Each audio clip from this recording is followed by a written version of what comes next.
حضرت سیدنا عبداللہ بن ابن زبیر رضی اللہ تعالیٰ عنہ سے روایت ہے، جو ماہ رجب میں کسی مسلمان کی پریشانی دور کرے گا تو اللہ عز و جل اس کو جنت میں ایک ایسا محل عطا فرمائے گا جو حد نظر تک وسیع ہوگا۔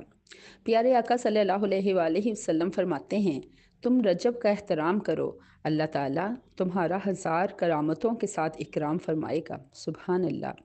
کوشش کریں کسی نہ کسی ایک کی پریشانی اس مبارک مہینے میں دور کر دیں۔ جی ہاں، پریشان لوگوں کو ڈھونڈنے میں مشکل نہیں ہے۔ کون ہے جس کے ساتھ کوئی پریشانی نہ ہو؟ آپ اپنے ملازمین کو، غریب پڑوسیوں کو اور رشتہ داروں کو ہی دیکھ لیں۔ ہر کسی کے ساتھ کوئی نہ کوئی پریشانی ہے، تو آپ ان میں سے کسی ایک کی پریشانی دور کر دیں۔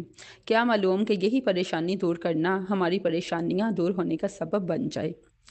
اللہ کریم اس مبارک رجب میں اپنی رضا والے کام کرنے کی توفیق عطا فرمائے، آمین۔ اگر آپ کو میری یہ ویڈیو اچھی لگی ہو تو مزید ایسی ویڈیوز دیکھنے کے لیے میرے چینل اسلام آفیشیل کو سبسکرائب کریں۔ جزاک اللہ خیرہ۔